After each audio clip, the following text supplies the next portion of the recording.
Hi, and welcome to the podcast, Coffee with the Kensington, where we talk about all things related to seniors, their caregivers, and families. My name is Brenda Moynihan, and I am the Director of Marketing and Outreach at the Kensington Assisted Living, and I'm your host today for this podcast.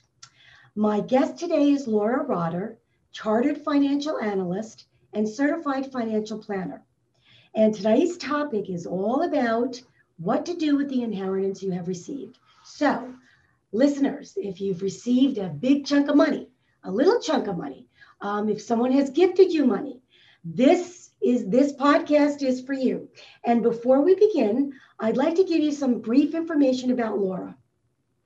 Laura is the owner of True Abundance Advisors, a heart-centered, values-based financial planning firm based in New York.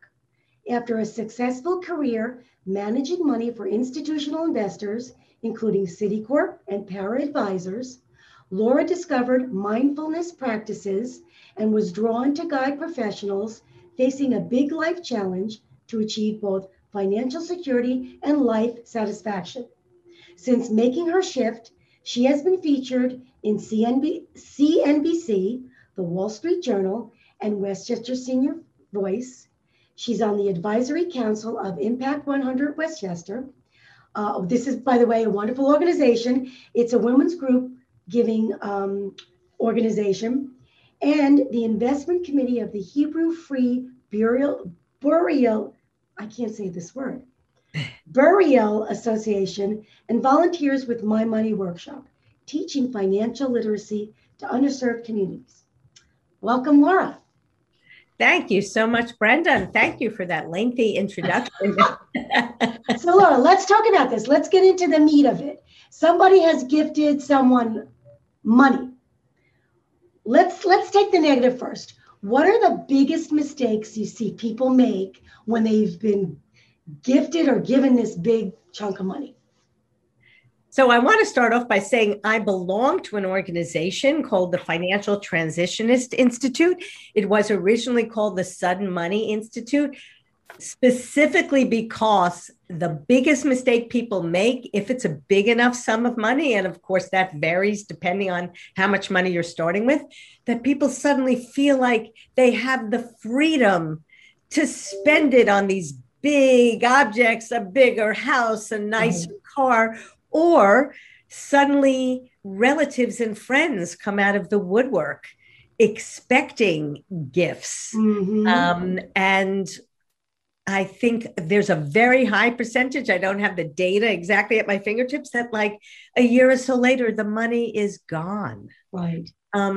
So the biggest mistake is assuming that the money is larger and more endless than it actually is. You know, and I like that you said that, because I read in the paper sometimes people that have won the lottery, that you read 5 years later, they have no money left. So that's a very interesting. Right. Exactly.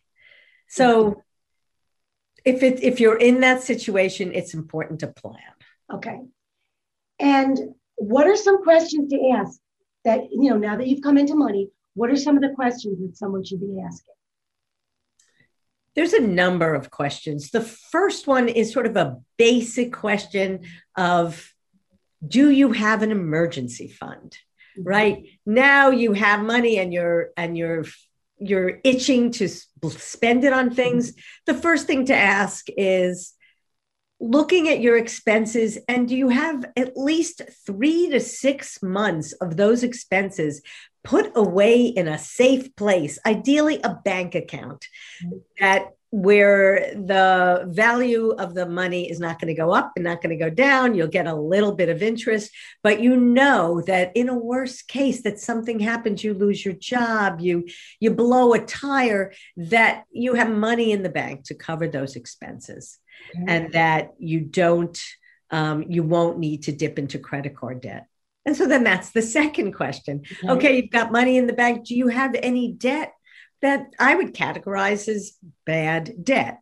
There's good debt, I would say, for example, a mortgage, very low interest rate because the bank is secured by your house. That's what I would look at as good debt. And depending on your situation, the interest that you're paying on the mortgage is tax deductible.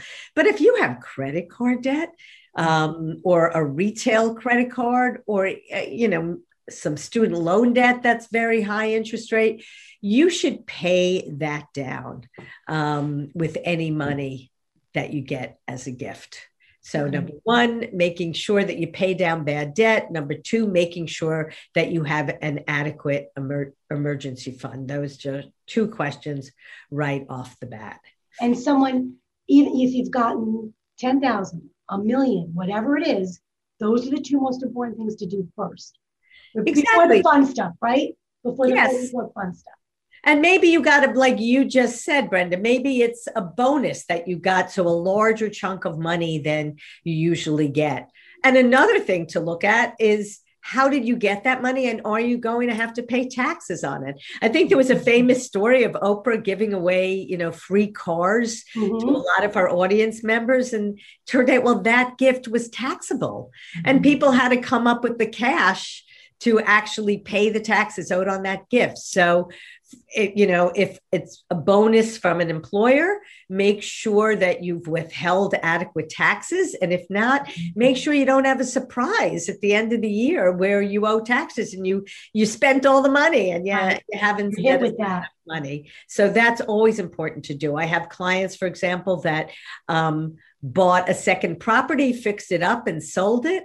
They never lived in it. So they actually owe full taxes on the capital gains. And it's like, okay, well, how much are you going to owe? And let's make sure we set that aside. Okay. So that you're not going to be surprised when the tax bill comes in. Laura, let's go back to what you said initially. Someone has come into money, and all of a sudden the relatives, the long lost,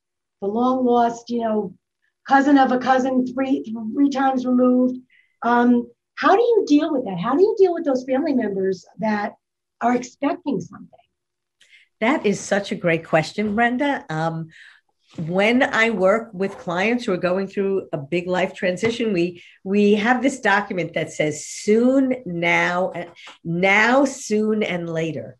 So again, you may have this big inheritance and you feel like you want to rush and buy a house and rush and buy a car, and we take a deep breath, say, okay, now you need that emergency fund and you need to pay off bad debt.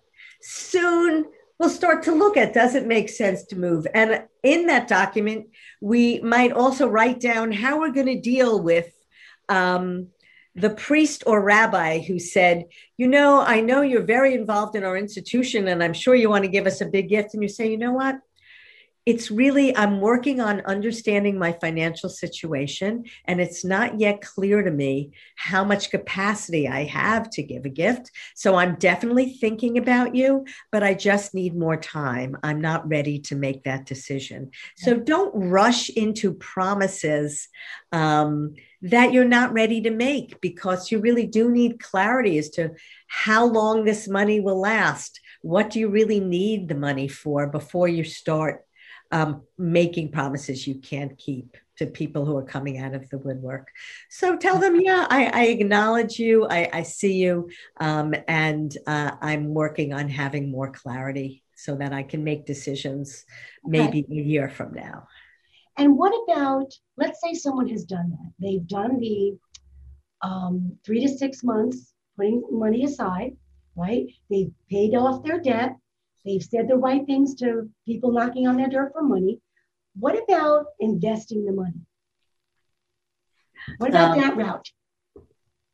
Once you've put everything else in place and you've determined that the money that is left has a very long time horizon. So you're not expecting within the next 3 to 5 years, again, to need a down payment for a home or need to pay for college tuition for a child, but that indeed this money will not be needed for at least, I say, 5+ years, so that you can weather any volatility. Because with any asset that has an ability to give you a high return, so stocks, And when you're asking about investments, that's generally what I think about. Stocks have the ability to give you a big return because you're taking on risk. And so I say to my clients, you need to have a long time horizon of at least 5 years. And then you buy, I recommend a diversified portfolio. You don't say, oh, gee, I'm going to put all my money in Tesla or one stock. Right. You Bitcoin. buy a portfolio of stocks, either mutual fund or what's called an exchange traded fund that has hundreds, if not thousands of stocks, some in the US, some overseas, some smaller companies, some larger companies. Because as the economy does well, the overall stock market does well. You're not trying to do better than the overall stock market. You want to participate in order to grow wealth over time. So keep fees low and have a well-diversified portfolio and have a plan so that when the market goes up, I mean, I think you and I said this to each other, stocks are the one asset that when it goes up in price, everybody is asking, how can I buy more? Right. And when it goes down in price and is cheaper, everybody wants to sell. So you want to be unemotionally involved. And one of the behavioral approaches is that you know that you don't need that money anytime soon. And so, yes, the market's going down. Yes, the market's going up. You're just not paying that much attention. You're just letting your money grow over time. And I'm going to say, I'm someone looking from the outside. If someone that I knew came into money, what I would say to them is, again, let's say somebody has come into a great deal of money. I would suggest that they talk to a financial advisor. Of course. I absolutely would say that. And I'm not saying because you are a financial advisor. To me, because that person, unless they wouldn't know the details that you know and all the things that you've just said, right? You might not even know what kind of time horizon you have unless you work with someone to give you the clarity that like, oh, gee, this is how much I spend each year. And that will grow with inflation. And so this is how much I'm going to need to continue to spend, and to help you sort of visualize how far your money will go, to give you a sense of like, wow, this is much more money than you need over the next 5 years. So of course, let's invest it. Or as a matter of fact, no, you're going to need most of this money. So this is the amount you can invest. Or again, to give you a picture, to have the clarity and the organization to make informed decisions. At the end of the day, it's your money. No one is going to tell you what to do, but you want a guide to help you decide what to do. Well, folks, we're talking about if you've come into money, whether it's $1,000, $10,000, or $1 million, best thing to do probably is to see a financial advisor. And for those of you who'd like to get in touch with Laura, why don't you tell our listeners how they can contact you? I have my business's name, as Brenda introduced me, is True Abundance Advisors with an O at the end. And so my website is trueabundanceadvisors.com. And you can also email me at Laura, Laura, at trueabundanceadvisors.com. And if you're interested, on my website, I have access to a workbook, Your Live Life on Purpose workbook, for those of you who have come into money and want to know how to use it to create this next stage of your life more purposefully. Great. And folks, if you'd like to learn more about the Kensington, please feel free to call us at 914-390-0080, or you can go to our website at www.thekensingtonwhiteplains.com. Thanks so much, Laura. Have a great day, everybody. Okay, and the first one. Okay, so let me blow my nose. That was very good. I'm like, I'm not going to sneeze or blow my nose. As I'm sitting here, I can hear the construction. Oh, I can hear it. So where are you, Brenda? I'm in the office. My office is in the basement of the building in White Plains. Oh, so what kind of construction? I don't know. I mean, because they finished the hospital, right? I know. That's why I'm sitting here saying to myself, what? Because it sounds like construction vehicles, but they finished the hospital building. So I don't know when they were building that building. Oh my God, that must have been. It was insane. And don't forget, because the hospital, every once in a while, you hear an ambulance. You know, I try. What can I do? Okay. Are you ready? One more second. Let me take another. Sure. The hardest part, I mean, I think I must have a little bit of a sinus infection. I just feel like so much pressure. Oh, have you taken anything like I took Dayquil this morning, and I'm very sensitive. Like Afrin is every 12 hours, and I want to keep it for going to bed at night. Yeah, I don't blame you. I don't want to like do it now, and then the next time is 2:20 in the morning. So, and I try to, like, I exercised and I walked my dog. Like, I feel like movement. And even at first I thought maybe I'll cancel talking to Brenda. And then I'm like, you know what? It wakes you up. Yeah. So I'm just trying, I'm just pushing to get to the weekend where I'll spend more time in bed. Or on the beach. Exactly. Okay. I'm good. All right, here we go. Hi, and welcome to the podcast, Coffee with the Kensington, where we talk about all things related to seniors, their caregivers, and their families. My name is Brenda Moynihan, and I'm the Director of Marketing and Outreach at the Kensington Assisted Living, and I'm your host today for this podcast. My guest today, she's been here before on our podcast. It's Laura Rotter from she's a chartered financial analyst and certified financial planner. Today's topic is all about financial planning for aging parents or aging loved ones. And before we begin, I'd like to give you some brief information about Laura. Laura Rotter is the owner of True Abundance Advisors, a heart-centered, values-based financial planning firm based in New York.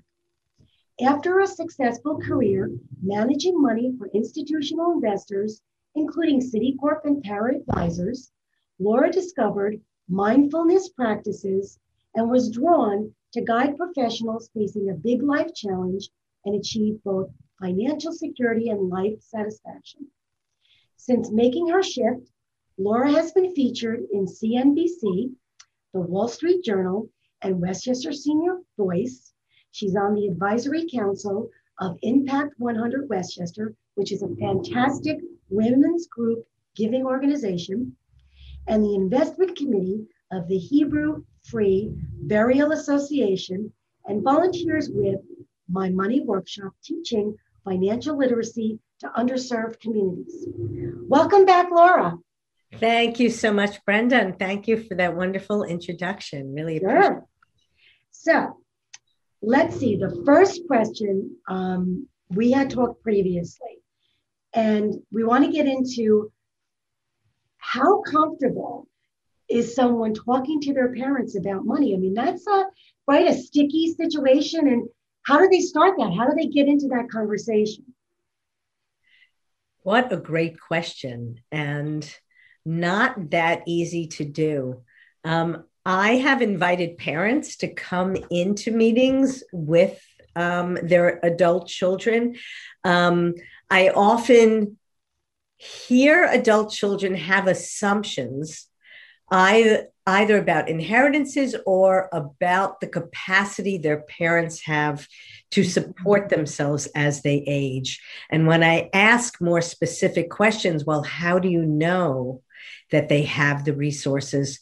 I'm surprised to find out in many cases that they don't really know, because it's an uncomfortable topic to broach, as you're making clear by asking the question.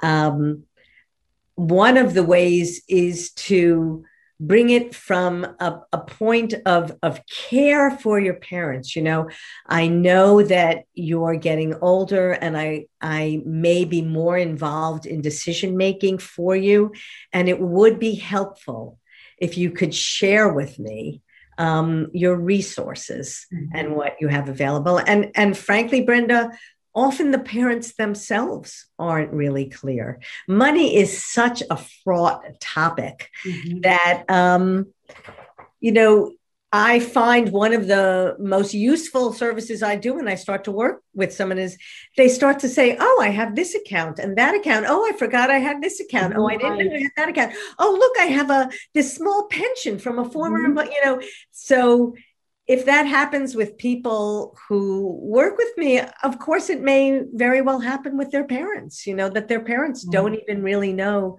the resources accessible to them as they age. So to take it from a point, so if you can approach your parents knowing that in some ways you're doing them a favor, you're doing them a service by asking them, while hopefully they're still competent to answer the question, to share with you the details, but it can be broad, of their financial lives. It's interesting the point that you had just said initially, that it surprises you. We do get the phone calls, people are inquiring about assisted living at the Kensington. And it always surprises me, the adult child, when they call and we'll talk about the budget, and they have no idea. And I always think to myself, well, that's really interesting. In order to move forward, you really do need to know that. But like you said, it's a difficult topic for people to broach with their parents, I think. Yes. And I just want to say that I make sure everyone I work with has an idea, because, at the end of the day, the budget, for example, for the Kensington may come from the adult child, if they find out, though. So you need to know, will you need to support your parents? Right. Is that do we need to factor that into your financial plan, that you're not just supporting yourself and perhaps your children when they first graduated from college, but do you also need to think about helping to support your parents? Right. And that leads me into not only supporting them if we're thinking about the future, right? But bill paying. So maybe it's time, maybe mom or dad is having trouble concentrating, or maybe balancing that checkbook. And how about getting into that, having the assistance with helping their parents paying their bills? What do you think about that too? Well, I'm thinking about my personal situation. My mother had dementia for a number of years before she passed away. And so it starts to come up in interesting ways. You mentioned bills, certainly starts to come up in medicine management, realizing that maybe they really can't keep track of all the medicines they need to take and when they need to take them. I know several personal money managers. And so what a personal money manager does is exactly what you're talking about: help make sure the bills get paid, help to make sure that the bank accounts are balanced. So they don't actually do investments or financial planning, but the day-to-day. And you would work with them. In other words, are you working hand in hand with this person? Yes. So I would work, but I don't do personal money management myself, but I'm, definitely have several professionals that I can refer to. So it sounds like it takes a village, kind of that thinking of, if you're talking about financial planning, it's not just the financial planning, there's a bigger picture, right? How about the information, the contact information for professionals, right? So it's not just the bill paying. Look at that bigger picture, right? You're talking about planning with your parents or your aging loved ones. Do you work with other professionals also in reference to the contact information of doctors and stuff? So before I answer that, I just want to acknowledge, in the same way that we started off by saying broaching money issues are sensitive. Well, and you know this better than me, Brenda, aging parents and broaching anyway, where you're starting to question their competency in taking care of themselves when it's early, is a very sensitive subject. I've, had several people talk to me about, like, I'm not comfortable with my mother driving anymore, but it's hard to say that and to start to question independence. And so this entire topic is very sensitive when you may make your parent feel like you're questioning their competency and ability to be independent. Because, of course, if you want them to share this information, it means that they still are competent right now, but you're anticipating down the road, and they might not see what you're seeing.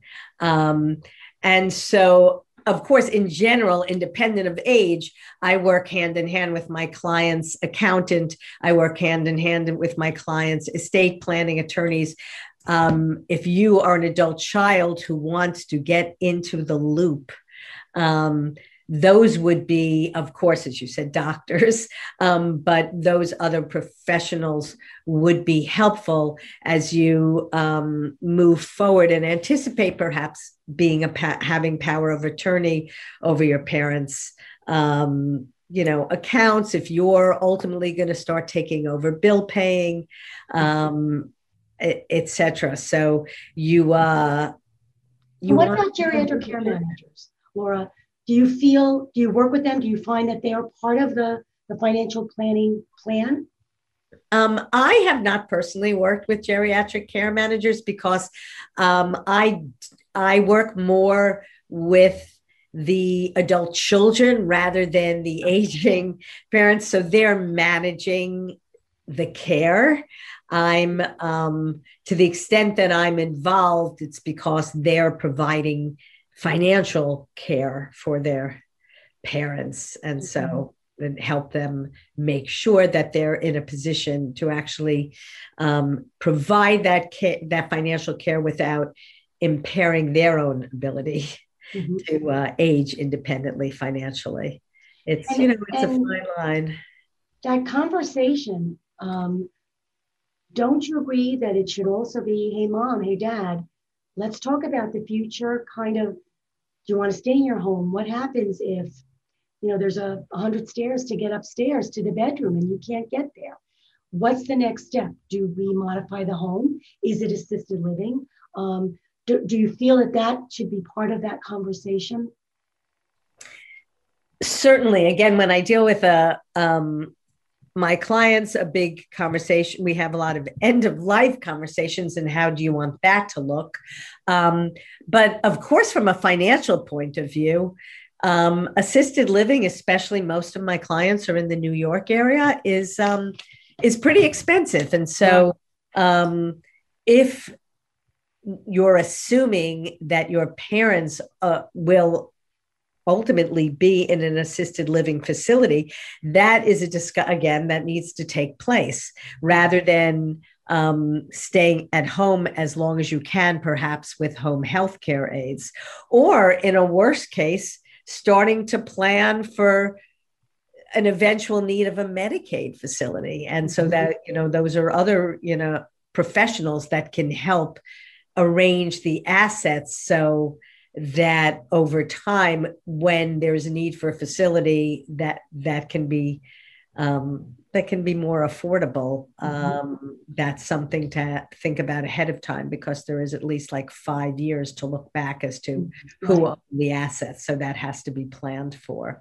These are all really hard conversations, right? Like, Absolutely. Mom and Dad, where do you want to age? I agree with you. And so what I'm hearing is, as you are financially planning with your parents or for your parents, not to think that you've got to do it alone, that there are experts to help you, like yourself, Laura, financial planner, like the elder care attorney, like the geriatric care manager.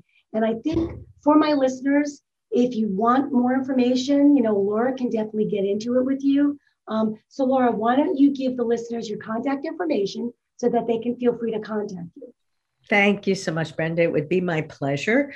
The name of my firm is True Abundance Advisors with an O.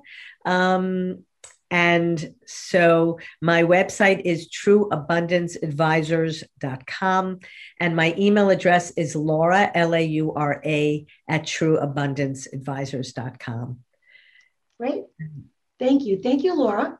And my listeners, if you'd like to learn more about assisted living, like the Kensington, please feel free to call us at 914-390-0080, or you can go to our website. We have wonderful information on our website, including events, at www.thekensingtonwhiteplains.com. Thank you, Laura, and thanks, everybody. Have a great day.